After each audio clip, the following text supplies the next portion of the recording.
this is so even. This is so... Wow. It really looks like Xenodragon might win this with that funny and pretty useless ram. Gmodism. You're watching Gmodism and we're back into From the Depth, and we're gonna start right away. This is the rematches.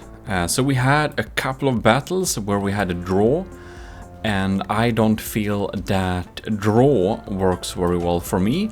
So we are going to do rematches of all those battles where we have a draw. And first out is Saito Shepherd's DMS Shakawana versus the my Fylke. So this will be very interesting. We're going to see if we can get another result this time. In this battle we have the updated rules, which means that we actually get material from the enemy when we deal damage. So we kind of reward damage dealing a little bit here, and that I think will be a good thing to go with. So let's see here, it's raining blocks from my Fylke here. The outside armor is getting hit a lot. Okay. Yeah. So we are basically wanting to just see if we can find a result of these battles. So this is, as I already said, rematches. First out we have Saito Shepherd's ship, and then we have Sean Reed, and then we have TRK-20 with that evil submarine thing. And we shall see if we can get another result this one. Right now the Saito Shepherd's Shakawana is actually in the lead. It has dealt some damage, but we are early in to the Battle of Corps. Yeah. But it might change, and hopefully this battle will be a tad bit quicker than, well, the previous one, because I think we waited for like all too long with this battle. So if things drag out a little bit too much, I will just pause the recording a little bit if it's too boring, so we can see what happens. And basically we want to know which one of these ships is actually stronger with these updated getting materials for dealing damage rules. My ship is jumping up and down, firing some shots there. Saito Shepherd is relying on simple weapons mostly, and they actually are fairly competent. They deal some damage, and the side of the ship is just so damaged that it's almost tipping over a little bit there.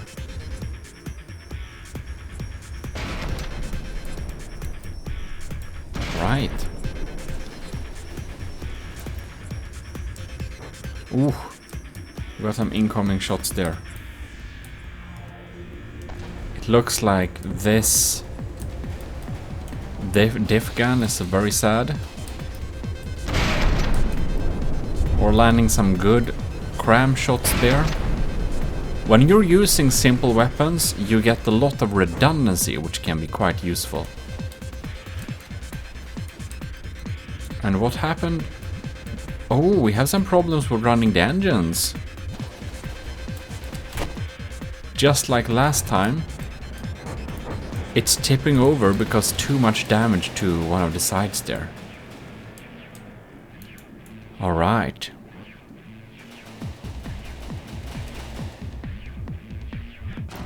So maybe this will indeed... this will indeed be concluded. Now we are in a similar position like last time, where my Fylke has a hard time keeping upright, and the Shakawana's damage dealing capabilities are like quite handicapped with some of the turrets offline. But now it seems to be doing better than last time. Well, we're up to 4 minutes. So a little more than 5 minutes in, and Saito Shepherd has a A slight lead of, well, 2 percentage units basically. So it's very even. It seems that my Fylke has a lot more materials in storage, however. Oh, but there a turret went. Indeed, one turret went, so we're 85 and Cyto Shepherd is 89. So with that turret gone, it's definitely a bigger difference here. It's starting to eat through the hull here. So when you're using simple weapons, you can really load those case-made deck guns with some pretty scary shells. They are not to be underestimated. They are actually quite a nice small APS system basically. We're 8 minutes in and Cyto Shepherd is in the lead with about almost 5%, 4-5%. And we can see it's still active and fighting, and so is the Fylke. And since we only have like 2 minutes left, it's really looking like Cyto Shepherd's Demon Shakwana is going to take this victory home. Since we have a hard time limit at 10 minutes. Only 45 seconds left. My Fylke is down to slightly below 80%, and Cyto Shepherd is at 84. So this is a truly super even battle, that's for sure. So we shall see if that can change in 15 seconds, and I believe not. Like, now Cyto Shepherd actually lost another turret here in the back. So it really basically has no firepower left, but only 4 seconds. Yeah, it definitely looks like Cyto Shepherd's... well, it really looks like Cyto Shepherd has the time limit to his favor this time, because this means that Cyto Shepherd wins this thing, since he has a higher percentage value. Only slightly, but somebody has to win. So, congratulations, you are winning this little rematch by having a higher percentage. Very nice, congratulations. Next rematch is actually Sean Reed for 343. County Fylke, which is a missile boat. It's a true missile boat. And we're trying to dodge this missile boat, and this battle, as the other ones in this little round, also ended in a stalemate last time. So this time, with a hard limit of 10 minutes, we are going to decide the victor of this battle. Shall be very interesting. And once again, the evasion system I got truly saves me very much from being not instantly decimated by all those missiles. As you can see, I think the decoy is probably pulling the bulk of the work here, most likely. Since because of that, my missiles are remote controlled and not controlled via well, heat or radar. I don't know which he has. I think I got both the decoys there, heat and radar. So one of them, and they will get attracted. Let's check actually. That looks like radar, probably. That's what most people go with. Whoop, they zoom by. Right, how are we going here? We're going through, we're like slowly eating it in, and it's basically a heavy armor pole construction, so it's really heavy. Like, this is probably one of the only crafts there is a realistic chance to actually sink this thing. If one can damage it a little bit to make it go under the water surface, if it's below 80%, we have a chance to actually make it despawn because it's sinking. Let's follow these. You can see the decoy is still alive. Very nice. Wonder if these will go around for an AP. Ah, okay, and then they lose thrust. That's very lucky for me, and then they just detonate like that. How convenient. Right, my Fylke is still at 100% and Sean Reed's County Fylke is at 92.6. Cramps are coming in and they are just missing. Do I have damage detection? What's happening here? If he doesn't take... Oh, just when I said it, I jinxed myself.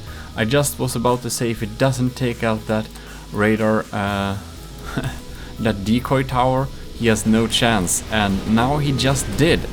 So now we shall see. Now his missiles will actually start hitting us, which can turn the tide of this battle pretty quickly. Even though I'm 6% in the lead, that can change pretty quickly now, since we don't know what is going to happen now. At least my missiles is doing a terrific job. The terror. They are now incoming, and oof, they're dealing a lot of damage. Wow, now we're actually at an even level.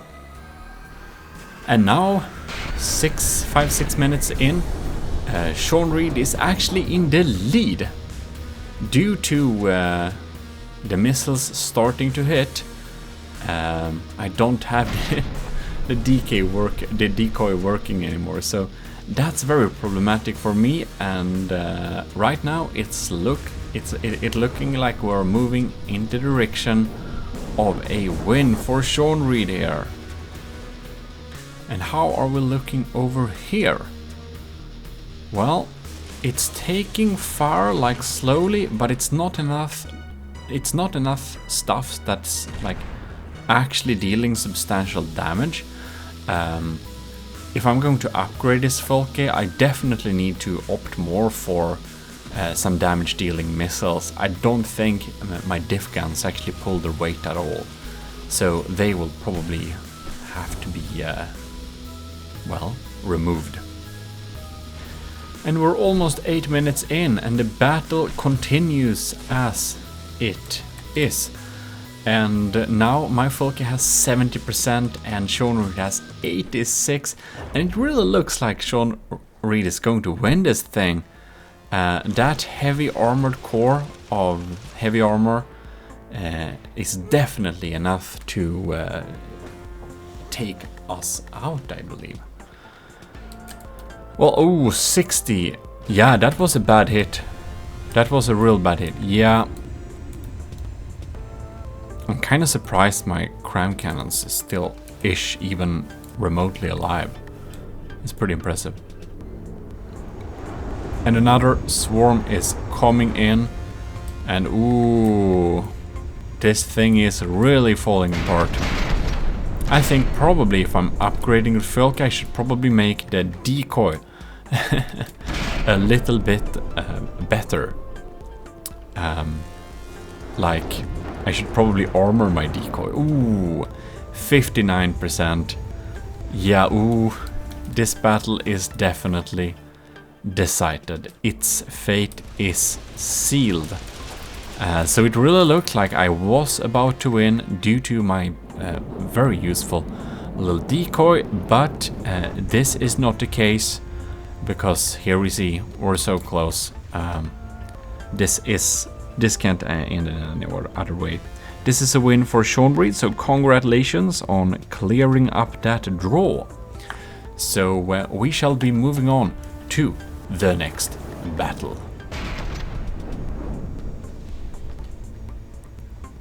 And here we are again with the last draw battles. This is TRK-20s, Fylke Cecines Pass un Suisse Marine, which is some type of submarine thing. And this is definitely a very cheese design. And it uses some pretty strong... torpedoes and stuff like that, which my ship tends to avoid. Now actually one of them hit. That was very unfortunate for me. I think this battle would probably have ended very quickly if it wasn't for the fact that I didn't have my evasion system. But I must also say that TRK-20's way to go about with this battle is very like borderline cheesy. We have very loose rules when it comes to the Fylke battles, so it doesn't mean it's an instant disqualification, but it might well damn have been. It's barely a vehicle, it's more like a rock, and it's slowly sinking like that. Yeah. And just, it doesn't have propulsion, it doesn't have engines. It's just a slowly sinking rock with torpedoes, and it has like heavy armor and stuff, and yeah. It's what it does. It sinks, it shoots torpedoes, and it repeats. And my ship is just jumping up and down in hope of, well, not getting hit by torpedoes. Look, it just sits here, and it's just regenerating slowly, and no weapon is able to reach it. So here it is, and it's chugging out some torpedoes. Can we just take a moment on how like sad is it? Do you see that? It just sits there, and it just chugs out torpedoes. And god damn it, this is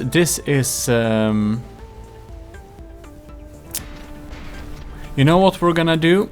On the losers bracket there is currently 5 people, and since the rules for battle is pretty loose, it also means that rules of judging the victor is also pretty loose. We'll just do like this. We already have 5 on the loser bracket, and I feel like it's much easier if we have an even number.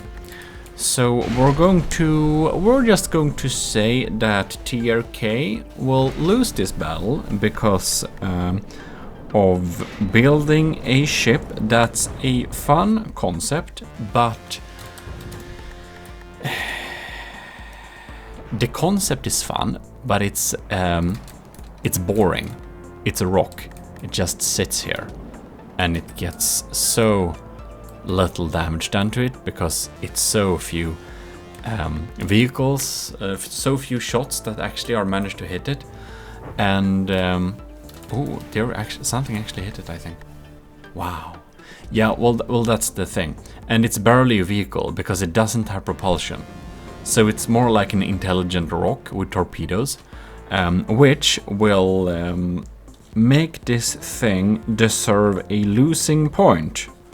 Because here in the Fylke battles, the rules are loose, so is my judgment. So, TRK-20, you're losing this battle because this is barely a vehicle, and you've made a Fylke-looking intelligent rock, I give you that, but yeah, you'll get some disqualification points almost, just so that I can get 6 losers on the loser bracket. So the loser brackets ends up nice and round. Fantastic. With that out of the way, we can definitely jump into the losers bracket. First out, we're going to pitch Belkent, which actually sent the wrong version of his ship before. So now we got the right version, so it wasn't a joke. And we're going to actually pitch that against TRK-20's submarine thing.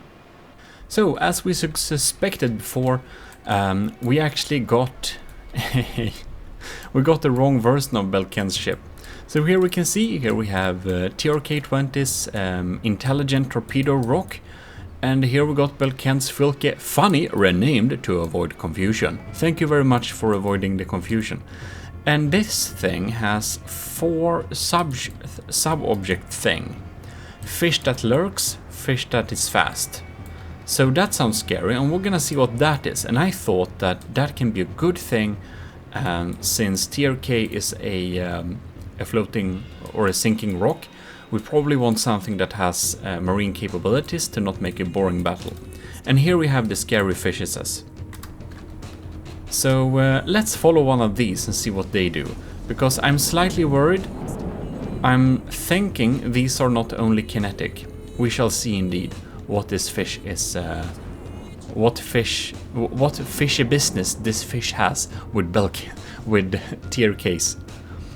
Ceci n'est pas un Suisse marine. I don't know French, which I think you know. I don't know how to make.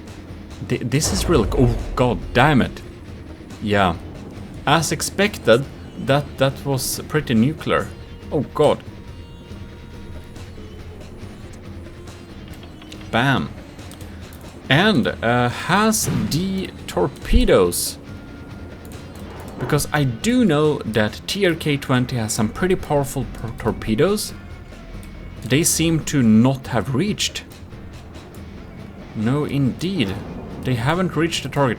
And this thing is... oh, it is despawning. Well...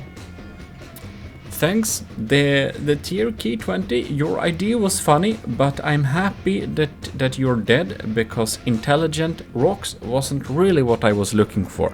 But now you are out.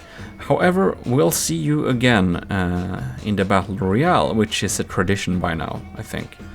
I didn't think we should have a Battle Royale, but I think we need to, since the Fylkes are small enough for me to spawn them all in, and be able to do that.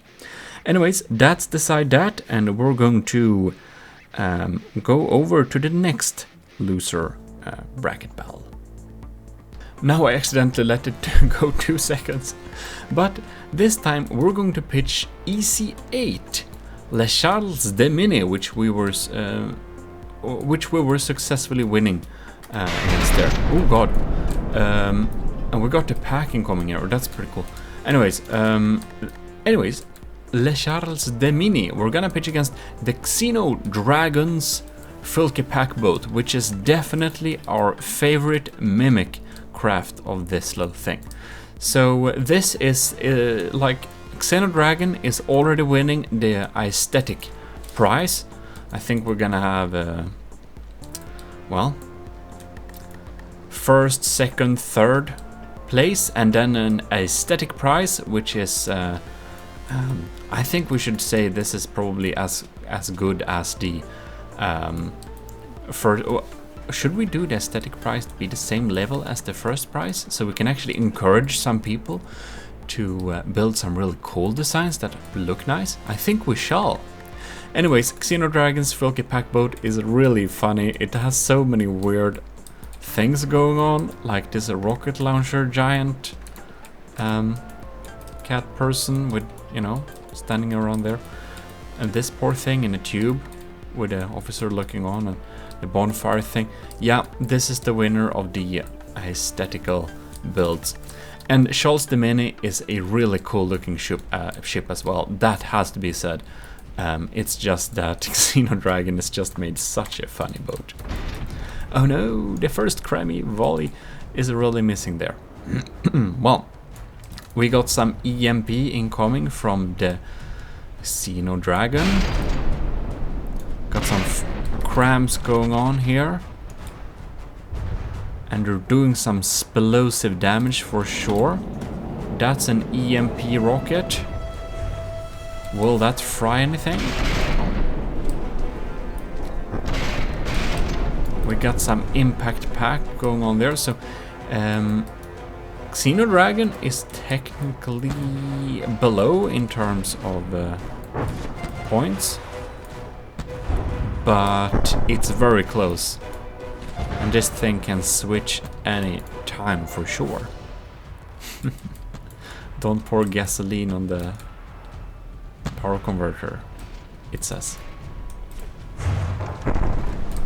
Pack is going on there. Okay, only 1 minute so far. Ooh, look like that EMP missile is actually frying some of the weapon computers on those turrets.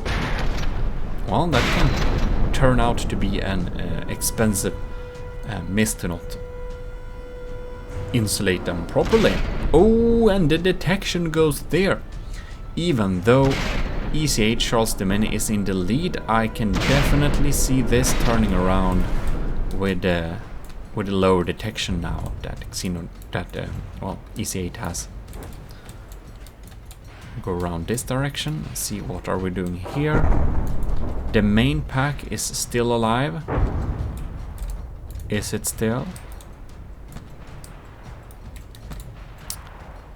We have some small arms fire. Xenodragon is down to 90%, while EC8 is at 94%, so it's actually technically in the lead, and those crime cannons are still going strong. Well, wonder... this rocket launcher person is so cool. And he's still well and strong. Let's see here. Nah, that went into the surge protector, I believe. Nothing important seemed to have been fried. And now it's really starting to be hollowed out a little bit there. Going on another EMP missile. It hits there.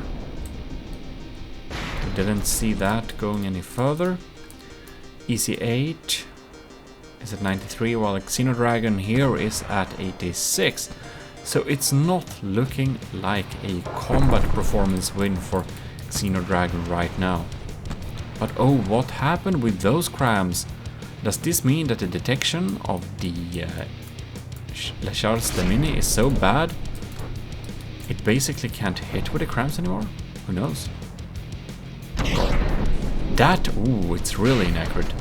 And that pack from Xenodragon is very inaccurate too. I think it's because it's very powerful, it just lacks accuracy. Well, right now this can go either way, to be honest. Oh. And a new EMP missile is incoming. It went down there. Does we still have surge protectors there? But those crams are really shooting off. The main pack is still online though, yeah. It is.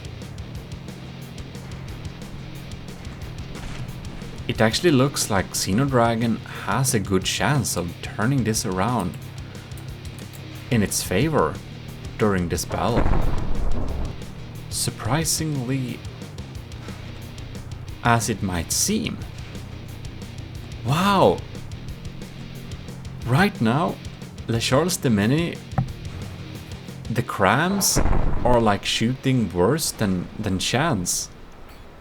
It must have like no detection left. It must only be the AI doing its best guesses from a dark room.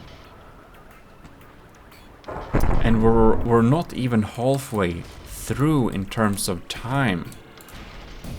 Oh, it actually landed a hit there. And the specimen is still in the tube. There we go, some EMP. I wonder where that EMP is ending up. It probably already fried most of the detection going on there.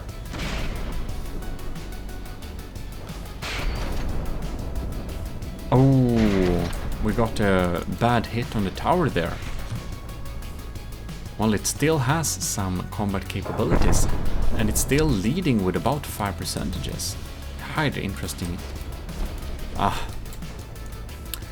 I'm thinking that if Xenodragon wouldn't have made such a funny design, I think that the Charles the Mini might have won the aesthetic prize, because these burning effects together with a classical cool boat is just so great.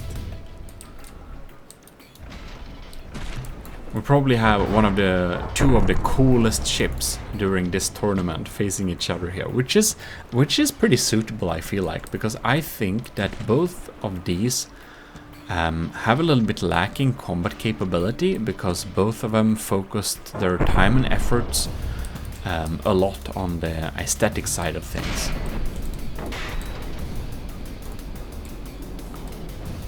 Ooh, that is a... didn't know it had heat missiles. I thought it was EMP only. Now EC8 is down to 88. Xenodragon is at 84. 85.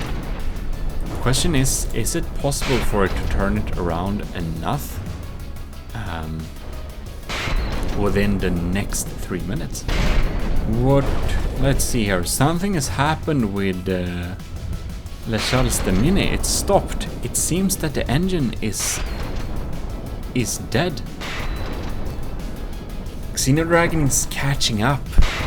It's like 84 versus 86 and it's like 2 minutes left. This can end either way because now Xenodragon is coming in to such a close distance. This might actually be ending with melee combat. Who would have thought we would see something like this during this tournament? Not I, at least. So let's see here. It's coming in. Will it do enough damage to change the results on these last 1 minute? Oh my god. Oh, this is kind of... Oh my god. 84, 83 point... Whoa, this is so even. This is so... Wow. It really looks like Xenodragon might win this with that funny and pretty useless RAM. It's so slow that this should absolutely have no type of effect for an outcome. Oh, and well, Le Charles de Mini hasn't given up yet, and it's a full minute left. So we shall see who can deal most damage quickest, because this RAM is about to pretty much break off, actually. Wow. This is kind of funny. I think we have 40 seconds left. It's like 1% unit that has them apart. It's so extremely even. It's so extremely even. I'm almost a little bit sad we have this hard limit. Oh, EC8 is 0.2%. It's a difference of... Wow, Le Charles de Mini is technically in the lead now. During the last 10 seconds? Will you be able to win during the last 10 seconds? What happened? It doesn't do any damage anymore. The melee is out. Wow. Congratulations. Le Charles de Mini. You were able to win this thing with a margin of 0.3 percentages. That's pretty insane. Congratulations nonetheless. You were able to stave off a really brutal melee attack there. And, well, you also kept the specimen safe. Good for you. In any case, pretty exciting. Let's move on to the next battle. For our last loser brackets rematch, we have the Scubimation's Goblin, which is a pretty cool broadside thing that has too long range, versus Fylke Ross 1 Rammer, which is a scary ramming thing. So it will be highly interesting to see where this battle goes. It also got some decoys. Okay. It's going in. And will it have the toppling over problem again, or will it keep straight is the question. Oof. Will Scubimation's Goblin be able to shoot down those ramming things before they come in too close? Will Scubimation finally get into a nice broadsiding angle to fire those? Oh yes, he got a nice broadside there. Will it be enough to get saved from the blades is the question. Oh no! Fylke Ross Rammer missed its mark and now it's toppling over. Yeah, so Fylke Ross has some really lacking roll control. And that is its absolute demise. It should have had some nice roll control and probably use some lead down there instead of heavy armor, which is just so expensive. You know, I think that Philip Ross Rammer is not going to move a single millimeter from here, and he has absolutely no combat capabilities left at all. So this is definitely a win for Scovimation's Goblin. We can tell that already, because unfortunately Philip Ross does not have any propellers that can be used to roll it back to position. I think if one would upgrade the Philip Ross rammers, it would definitely have some roll control to keep straight with some roll propellers, and it would have been a much more resilient rammer. So congratulations, Scovimation. The Goblin is indeed a winner from the loser bracket, and we'll be seeing you further on. I just had to spawn it in there again because I wanted to see if it would have another outcome, but it was the same. But anyways, thanks a lot for watching this little rematch. Now we know which are the best from the losers bracket, and we can move on to pitch people from the winners against each other, so that we can know which will be meeting me again with a rematch, or for a rematch, when I've actually upgraded my Fylke a little bit with some inspirations from the winning crafts. So with that, I'll say thanks a lot for watching, and I'll see you next time. This is Gmodism, your host, signing out.